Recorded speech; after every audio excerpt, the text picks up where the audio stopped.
terrorist attacks on the Welland Canal. Ever since the Welland Canal was built in 1829, it has fallen prey to many terrorist attacks. Over the past 200 years, there have been 2 attacks and many other plots against the canal, but none were successful. The aim of the bombings were to destroy the most important link in the Great Lakes St. Lawrence transportation system to cut off resources to both Canada and other countries. 1841 Rob Roy of Upper Canada. September 9, 1841, around 11 p.m., a charge of gunpowder was set off. 2 locks were hit, 1 was destroyed. The flood was averted after the sudden rush of water caused the guard gate above the lock to slam shut. A spare gate that was stored nearby was installed quickly. Navigation was restored by noon the next day. A reward of £100 was offered for anybody that could provide information that led to the capture of the evil-disposed person responsible, as quoted in the source article. However, the culprit was never found. There were 3 main suspects that were seen near the area before the attack, and it was thought that the 3 came from Buffalo. It was suspected that one of the culprits was Benjamin Lett, who was also suspected for the attack on Sir Isaac Brock's monument a year prior. April 1840, the year before the canal attack, the monument dedicated to Sir Isaac Brock on Queenston Heights had been badly damaged by gunpowder. The suspicion fell on Benjamin Lett, an Irish-born Canadian who was a member of Mackenzie's Patriots.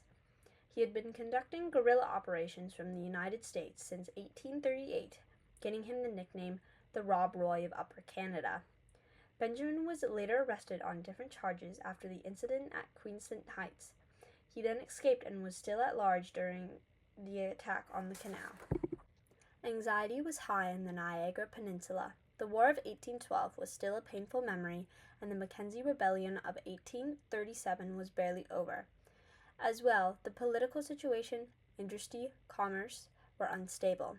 Many things were changing. The government bought out the Welland Canal Company and began to build the second canal. Upper and Lower Canada united into the province of Canada. The change brought uncertainty, and the terrorist attacks on the Welland Canal did not help to calm the nerves of the people. 1900 Dynamite Luke. On the evening of April 21st, 1900, the Buffalo Express arrived in Thorold. John Nolan and John Walsh were 2 of the passengers. When they got off the train, they were holding canvas-covered telescope vases, which is a type of adjustable carrying case containing dynamite. They arrived at the Thorold station of the St. Catharines and Niagara Centre Railway, which is right at the head of Front Street, where the Thorold Community Credit Union now stands. After that, they walked along the tracks that face southeast directly towards Chapel Street, and crossed the 3rd Canal by the bridge leading to Niagara Falls. Lock 24 was located just north of the bridge and east of the present-day Lock 7. Nolan went to the top of the lock and Walsh went to the bottom. They lowered the cases by a rope running alongside the lock, lit the fuse, and ran off toward Thorold Stone Road and Niagara Falls.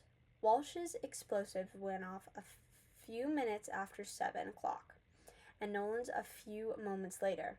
The dynamite was placed at the hinges of the gate, so there were only holes blown in the gate. If the charges were set in the V where the gates meet, the gates would have been destroyed. Upstream from Lock 24, there was a mile-long stretch containing approximately 12 million cubic feet of water. There would have been some casualties, loss of land, property, and would have put the canal out of commission for a long time, but luckily the damage was easily repaired. The canal was closed for winter and reopened on schedule. Mayor James Wilson and Police Chief Albert Clark formed a group to pursue the dynamite tarts, quote from source. They split into 3 separate search parties. The mayor and chief took a carriage down Thorold Stone Road and were able to catch up with the bombers. They continued up the road and informed the police in Niagara Falls, who then captured Nolan and Walsh on Bridge Street. Carl Donlan was also arrested, as several witnesses had spotted him with the others in Thorold and Niagara Falls in the week before the attack. 16-year-old Euphemia Constable was the sole witness to the bombing. She lived on Cemetery Road, just north of Lock 24. She witnessed Nolan and Walsh lower the charges, but she was struck unconscious by the first blast. The morning after the bombing, a female was escorted to St. Andrew's Presbyterian Church by a red-coated militiaman, one of who had been guarding her home overnight. There was concern that she might be abducted since she was a prime witness. The concern started when 4 strange women had been asking around town where she lived. At the preliminary hearing on April 30th, the courthouse in Welland was swarming with redcoats, rifles in hand, and bayonets at the ready. The St. Catherine's 19th Infantry Battalion was sent to guard the canal during the trial. At first, the authorities had no leads on who the bombers were. All they knew is that they came from the United States. Rumors were spreading like wildfire.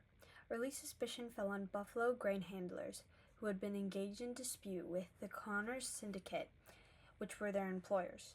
The syndicate was building grain elevators in Port Colborne and Montreal, which threatened to divert trade from Buffalo and Erie Canal to the Welland Canal and St. Lawrence. Other rumors suggested that the attack was the work of Boer sympathizers or Irish nationalists, or a combination of the two. The plot turned out to be Irish-American. Chief Inspector John Wilson Murray, Ontario's leading detective of the day, was in charge of the investigation in the United States. The trio was incarcerated in the Kingston Penitentiary. 2 years later, they learned Dillman's true identity. He turned out to be Luke Dillon. He was a leading member of Clan-The with an impressive history of terrorist activity. His parents left Ireland for England during the potato famine, and he was born in Leeds in 1848. After immigrating to the U.S., he served in the army and worked as a shoemaker and bank teller. Even though he had never stepped foot in Ireland, he had become active in the nationalist movements and allied himself with a faction, Clan-The that favored extensive use of dynamite. The group's slogan was, "Not 1 cent for blatherskite, every cent for dynamite," meaning no money for nonsense, only money for dynamite. In 1884, he was part of a group that bombed Scotland Yard and the Junior Carlton Club in London. The following year, he was involved in an explosion at the House of Commons and an attempt to destroy the London Bridge. Dillon was known as Dynamite Luke in the Irish underground. He was clearly well qualified to launch an attack on the Welland Canal, and his exploits were later commemorated in song in the Ballad of Luke Dillon, the Hardest Man of All, verses on slide. Dillon never admitted to his guilt, even though he was very much involved. It was clear that he was not involved in the details of the planning due to the clumsy way it was carried out. Clan-The launched a major campaign for his release and took it to the highest levels of government in Canada and the U.S., arguing that his sentence was much more severe than others convicted of the similar crimes. In 1908, Dillon's wife wrote a plea to President Theodore Roosevelt testifying to his service in American Army and his qualities as a father.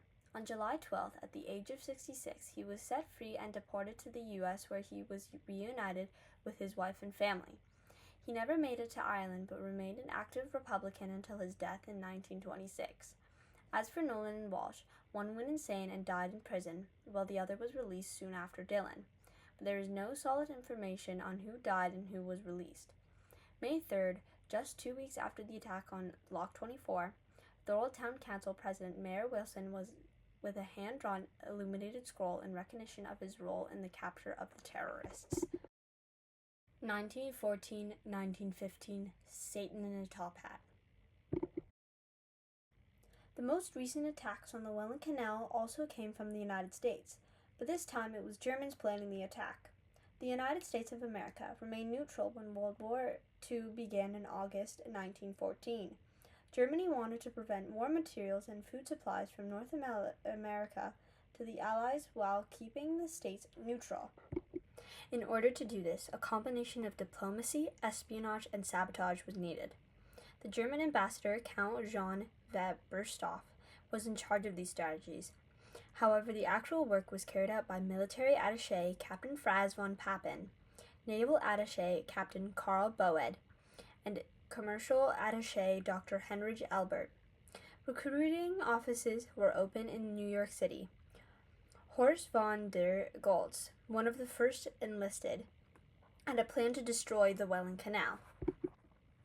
The attack would not only shut down a crucial supply route from Canada to Britain, but would also panic the Canadian people, forcing the troops training for Europe at a newly established Valkyrian camp in Quebec to return home to defend Canada. Goltz's background is full of intrigue.